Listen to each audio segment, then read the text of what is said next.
नमस्ते एवरीवन। इस mental ill health awareness series में हमने बहुत सारी नई नॉलेज गेन की है, जिसमें हमने जाना मेंटल हेल्थ क्या होती है, मेंटल इल हेल्थ के सिम्टम्स क्या है, कैसे हम बहुत जल्द लेवल पे यदि उनको पकड़ लेते हैं तो हम कई बड़ी बड़ी बीमारियों से बच सकते हैं। उसके बाद हमने डिप्रेशन के बारे में बहुत डिटेल में बात की है, एंग्जाइटी के बारे में बहुत डिटेल में बात की, मैनियक फेज़, ओसीडी, इन सब बीमारियों के बारे में भी हमने अच्छे से समझा है। आज एक नई बीमारी को समझेंगे, सर से जानकारी लेंगे कि इस बीमारी के क्या सिम्टम्स हैं, कैसे उसको समझा जाए और कैसे उसको बहुत जल्द पकड़ा जाए। सर, स्वागत है आपका आज के डिस्कशन में। एक बहुत बड़ी टर्म हम अक्सर यूज़ करते हैं जिसको कहा जाता है सिक्सोफ्रेनिया। सिक्सोफ्रेनिया का उल्लेख होता है बहुत डर के साथ। तो पहले तो ये बताएं, ये सिक्सोफ्रेनिया है क्या और उसको कैसे हम पहचानें और कैसे उसका ट्रीटमेंट होगा। जी। स्किज़ोफ्रेनिया जो शब्द है वो दो शब्दों से जुड़ा हुआ है। स्किज मानी स्प्लिट, अच्छा, और फ्रेनिया मानी माइंड। ओके, तो स्प्लिट माइंड। अच्छा, तो स्प्लिट किस में है? तो बिटवीन रियलिटी एंड इमेजिनेशन, मानी वो जो हकीकत है और उसकी जो मानसिक स्थिति है उसमें फ़र्क नहीं कर पाता है। उसको जो मन में आता है वो समझ बैठता है कि वो हकीकत ही है, जैसे डेल्यूजन में होता है। जी, तो हैलुसिनेशन और डिल्यूजन, ये उसके दो अहम चिन्ह हैं। अच्छा, ऐसे तो बहुत सारे चिन्ह हैं, लेकिन हम सबके बारे में बात नहीं करेंगे। इन दो मुख्य चिन्हों के बारे में बात करेंगे। क्यों? क्योंकि आजकल ये बीमारी बहुत जल्दी पकड़ी जाती है, अच्छा, इसलिए वहाँ तक पहुँचती ही नहीं है, खराब होता ही नहीं है, जो हम अक्सर असाइलम में देखते हैं, अच्छा, पागल खाने में देखते हैं। अच्छा, तो वो चिन्ह आजकल दिखने आते नहीं हैं, ओके, क्योंकि हम वहाँ तक उस बीमारी को बढ़ने ही नहीं देते, अवेयरनेस होने की वजह से। अवेयरनेस होने की वजह जी, से। जी, तो हैलुसिनेशन क्या है कि व्यक्ति को आवाज़ें सुनाई देती हैं। ओके, ऐसे तो बहुत तरह के हैलुसिनेशंस हैं, लेकिन इस बीमारी में मेनली ऑडिटरी हैलुसिनेशंस है।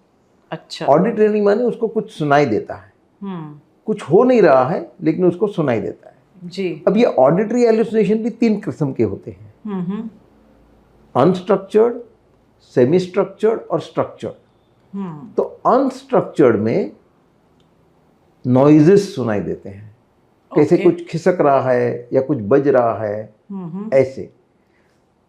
सेमी स्ट्रक्चर्ड में म्यूजिक सुनाई देता है, ओके, और स्ट्रक्चर्ड में आवाजें सुनाई देती हैं। पूरा सेंटेंस सुनाई देता है।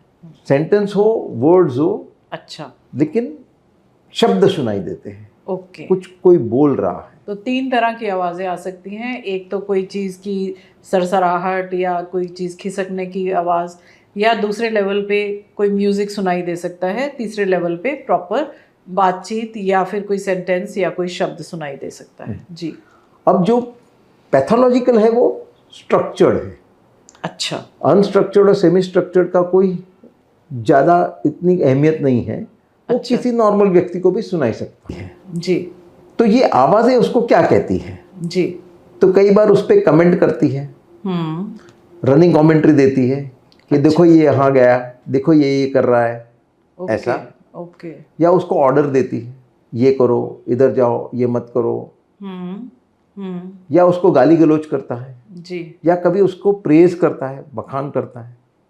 ओके, और कई बार उसको सुनाई देता है कि दो तीन आवाज़ें आपस में बात कर रही है उसके बारे में। ओके। तो ये वो व्यक्ति अपने आप ही सुनता रहता है कि ये व्यक्ति मेरी तारीफ, मतलब जो आवाज़ें आ रही है या मेरे बारे में हो रही हैं या मेरी तारीफ हो रही है या फिर मुझे इंस्ट्रक्शंस दी जा रही हैं। जी, ये एक अहम चिन्ह है। दूसरा है डिल्यूजन। अच्छा, डिल्यूजन मानी, पहले मैंने कहा था, वो फिक्स्ड फॉल्स बिलीफ, जी, जो हम किसी भी आर्ग्यूमेंट या किसी भी प्रूफ से हटा नहीं सकते। अब इसमें जो डिल्यूजन आते हैं वो दो मेन आते हैं। एक है परसिक्यूटेड डिल्यूजन और दूसरा है डिल्यूजन ऑफ जेलसी।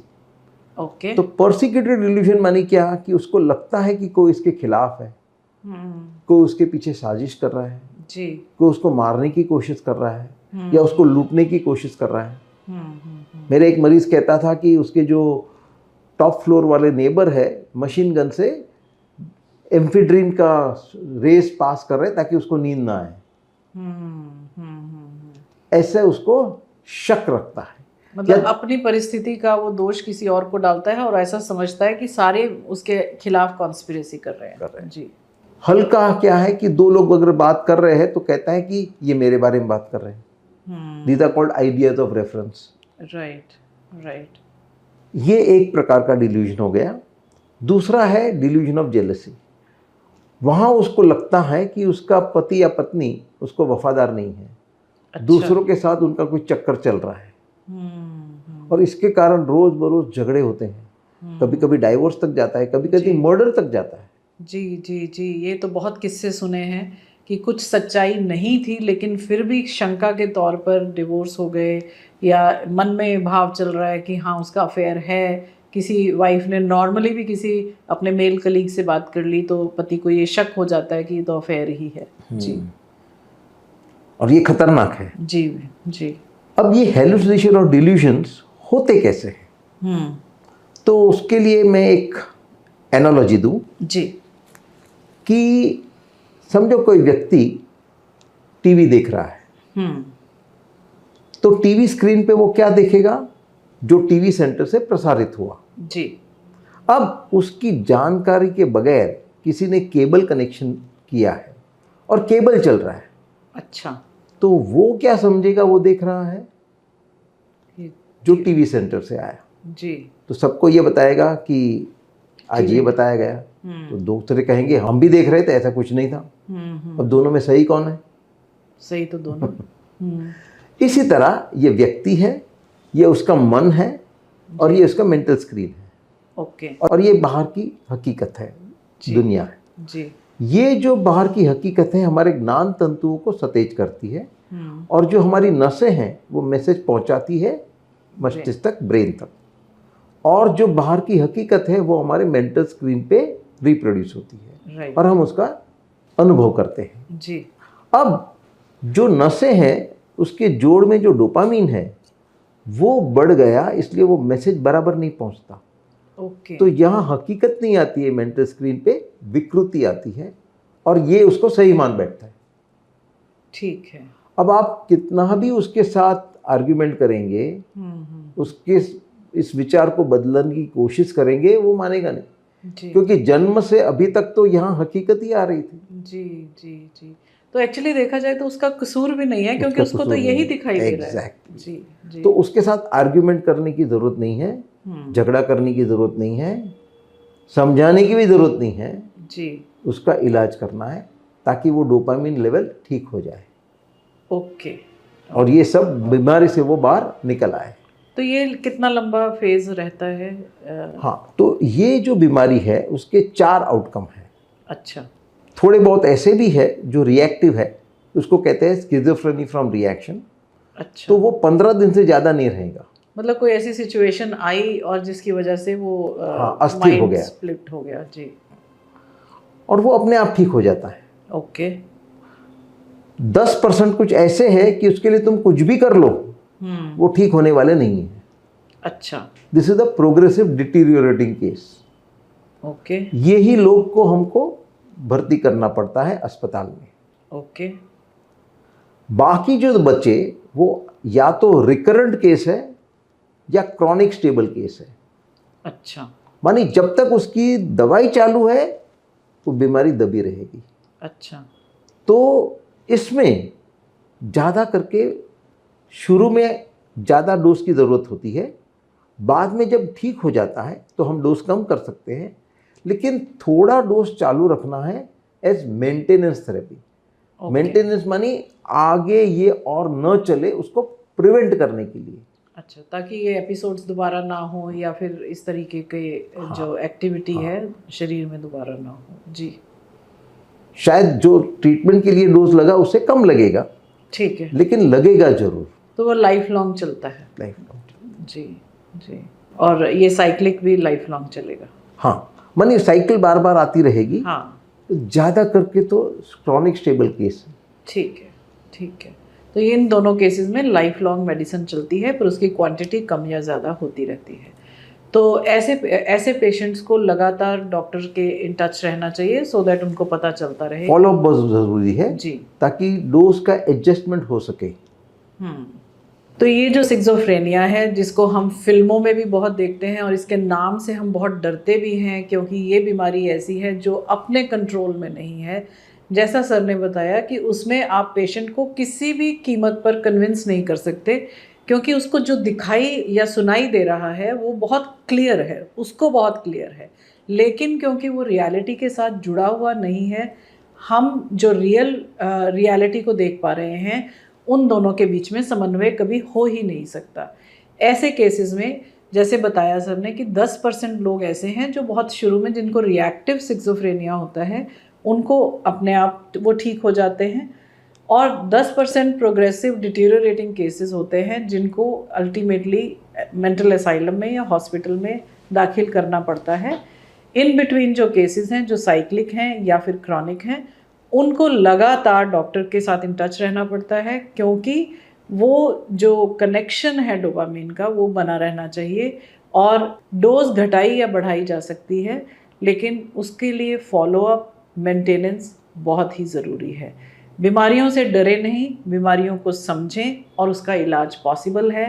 फॉर्चुनेटली हम ऐसे समय में हैं, ऐसे हालात में हैं, ऐसी टेक्नोलॉजी की अपहीवल है कि हमारे पास हर बीमारी का इलाज है।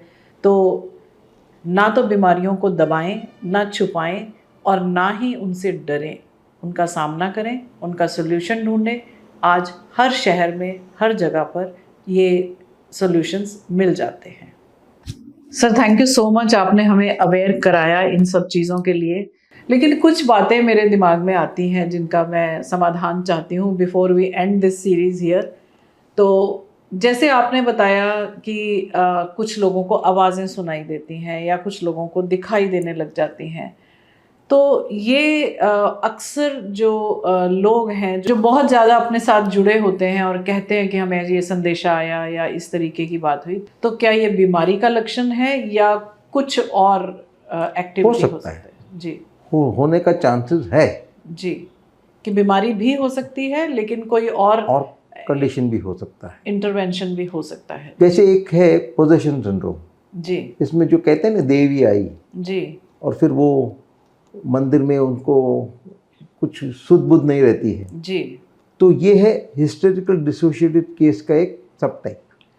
तो मतलब ये पॉसिबिलिटी है कि बीमारी भी हो सकती है, कुछ और भी हो सकता है, लेकिन बीमारी को रूल आउट करना बहुत ज़रूरी है ऐसे केसेस में। तो ये भी अवेयरनेस होनी ज़रूरी है कि हमें पता हो। एक और सवाल आता है सर, जैसे आपने जब हमने डिप्रेशन के बारे में एक एपिसोड किया था तो उसमें आपने जो सिम्टम्स बताए थे, यूजुअली वो सिम्टम्स और जो स्पिरिचुअल लोगों के सिम्टम्स होते हैं कि उनको दुनिया में कोई रुचि नहीं होती, उनको खाने पीने में कोई, क्योंकि जब आप स्पिरिचुअलिटी की तरफ चलते हैं ना तो बोला जाता है कि जो मिल जाए खा लो। जैसे भिक्षुक होते हैं, बौद्ध भिक्षुक हैं, या उनको ये सिखाया जाता है कि आपको समाज में रुचि नहीं रखनी, आपको खाने में रुचि नहीं रखनी, जो मिला वो ठीक है। तो जब हम स्पिरिचुअल लोगों से मिलते हैं तो उनके सिम्टम्स और एक डिप्रेस्ड व्यक्ति के सिम्टम्स लगभग बराबर हैं। तो आप मुझे ये बताइए कि क्या इनमें सिमिलैरिटी है या क्या इस चीज़ को समझा जाए? डिप्रेशन में टेम्पररी है जी, जो स्पिरिचुअलिटी है वो टेम्पररी नहीं होती, हाँ वो तो वे परमानेंट होती है। जी, जी, डिप्रेशन में जब वो उससे बाहर आ जाएगा तो उसका रिवर्स हो जाएगा। अच्छा, जो पहले जीता था वैसे जीने लगेगा। जो स्पिरिचुअल आदमी है उसको तो इसकी फिजूलता मालूम पड़ गई है, इसलिए वो उसमें कभी वापस आता ही नहीं है। अच्छा, डिप्रेशन में साथ साथ उदासी है, अरुचि है, इसमें तो उसको जो निजानंद है उसी में वो रहता है, इसलिए दुनिया की परवाह नहीं है। वो डिटैच्ड है। जबकि जो डिप्रेस्ड पेशेंट है वो डिजेक्टेड है। ओके, तो डिटैचमेंट की वजह से जो डिसइंटरेस्ट आता है वो अलग है। अच्छा, हम इसके 4 कंडीशंस हैं जो उससे मिलते जुलते हैं लेकिन वो डिटैचमेंट नहीं है। ओके, एक है इंडिफरेंस, दूसरा है डिसइंटरेस्ट, तीसरा अभी जो मैंने बताया डिजेक्शन, और चौथा इररिस्पॉन्सिबिलिटी। जी, तो सुपरफिशियली ये चार भी वो स्पिरिचुअल जैसे ही लगेंगे, जी जी, यही है नहीं। अच्छा। फर्क क्या है? तो जो इनडिफरेंस है उसमें तुम्हारी किसी एक दुनियावी चीज पे इतना ज्यादा अटैचमेंट है कि बाकी दुनियावी चीजों को तुम नजरअंदाज करते हो। वो इंडिफरेंस हो गया। वो इंडिफरेंस, जैसे कोई समझो मनी माइंडेड है जी, तो उसकी बीबी बीमार है तो परवाह नहीं, बच्चा फेल हो गया परवाह नहीं, लेकिन उसके 10 रुपए खो गए तो बहुत परेशान हो जाएगा। जी तो वहां उसका डिटैचमेंट कहाँ गया? जी जी। डिसइंटरेस्ट मानी आपको स्वभाव से उसमें रुचि नहीं है। हम्म जैसे कभी बारिश होती है और जो वनडे मैच है वो कैंसिल हो जाता है, तो जो क्रिकेट प्रेमी है जिसको उसमें ज़्यादा इंटरेस्ट है बहुत अपसेट हो जाता है। जी। लेकिन जिसको क्रिकेट में इंटरेस्ट ही नहीं है उसको फर्क ही नहीं पड़ता है। जी जी तो हमने कही वो डिटैच्ड है। जी। जैसे एक कॉन्फ्रेंस में एक डॉक्टर ने हिस्ट्री पढ़ते थे, तो उन्होंने कहा कि उनकी जो मरीज थी उसके जीवन में 1 साल में 3 मौत हो गई फैमिली मेंबर्स की। अच्छा। तो वो स्टेबल रही, उसको कुछ फर्क नहीं पड़ा। उसने फिलॉसफिकली लिया, ऐसा कहा। आगे चल के उन्होंने कहा कि जब उसकी कार मुंबई से तो मुंबई आ रही थी तो बहुत टेंशन में आ गई। अच्छा। माने उसको मतलब ये व्यक्ति चले गए, डिसइंटरेस्ट था। हाँ, व्यक्ति चले गए तो कोई प्रॉब्लम नहीं है, लेकिन कार से अटैचमेंट है। तो वो फिलोसॉफिकल नहीं थी। जी जी जी। डिजेक्शन में, जो डिप्रेशन में हमने देखा जी कि उसको इंटरेस्ट ही नहीं है, इसलिए कुछ फर्क ही नहीं पड़ता आजू बाजू क्या चल रहा है। जी। तो ये तो एक बीमारी है, बीमारी भी है, और जीवन में ऐसा कुछ धक्का लगा तो हम इतने डिप्रेस्ड हो गए, रिएक्टिव डिप्रेशन भी आया, तो कुछ इंटरेस्ट नहीं लेते हैं दुनियादारी में। लेकिन वो टेम्पररी है। Right right. और इररिस्पॉन्सिबिलिटी माने तुम बिल्कुल लापरवाह हो, बेफिक्र हो, तो तुमको कुछ फर्क नहीं पड़ता है। जैसे साइकोपैथ है। राइट। साइकोपैथ मानी एंटी सोशल पर्सनालिटीज, हाँ, किसी की परवाह नहीं। तो उनका जो स्टेबिलिटी है और डिटैच पर्सन का स्टेबिलिटी है वो बहुत आसमान जमीन का फर्क है। और जो स्पिरिचुअल पर्सन है वो खुश रहता है, जो हर हालात में खुश रहता है, तो उसको कोई अटैचमेंट नहीं। तो बहुत ये सवाल पूरे एपिसोड में, डिप्रेशन के एपिसोड में मेरे दिमाग में था, क्योंकि जब आप जो सिम्टम्स बता रहे थे तो मुझे ऐसे लगा कि ये तो स्पिरिचुअलिटी को हम ये अचीव करने की कोशिश करते हैं स्पिरिचुअलिटी में, कि हमें टेस्ट में या खाने में इतनी रुचि ना हो, या फिर हम किसी चीज़ से बहुत जल्दी इम्पैक्टेड ना हो। तो ये बात आपने बहुत अच्छी क्लियरली समझा दी कि जो डिप्रेस्ड व्यक्ति है वो डिजेक्टेड है, जो स्पिरिचुअल व्यक्ति है वो डिटैच्ड है। और दोनों में फ़र्क इतना है कि वो हर चीज़ से डिटैच्ड है, उसको किसी बात का फ़र्क नहीं पड़ता। और जो डिप्रेस्ड व्यक्ति है वो ना तो कभी खुश रहता है और ना ही किसी चीज़ में रुचि या इंटरेस्ट लेता है। लेकिन जो स्पिरिचुअल व्यक्ति है वो अपने ही आनंद में है, वो हर हाल में खुश है, उसको किसी से कुछ लेना देना नहीं है। Thank you so much sir, आपने मेंटल हेल्थ के बारे में इतनी सारी जानकारी दी और इतने सिंपल भाषा में हमें समझाया कि किस तरीके से हम मेंटल हेल्थ को इम्प्रूव कर सकते हैं, बीमारियों को बहुत जल्दी पकड़ सकते हैं, और और किस बीमारी को किस तरीके से उसको ट्रीट करना है वो भी आपने समझाया। हमने इमोशनल एंड सोशल हेल्थ के बारे में बहुत कुछ सीखा है और मेंटल हेल्थ के बारे में बहुत सीखा है। अब अगले एपिसोड में हम बात करेंगे स्पिरिचुअल हेल्थ के बारे में, जिसमें हम जानेंगे स्पिरिचुअलिटी क्या है, स्पिरिचुअल हेल्थ की हमें क्यों आवश्यकता है, और इसको एनहेंस करने के लिए हमें क्या क्या करना चाहिए। Thank you so much sir. I will see you in the next episode with lot of information on spiritual health.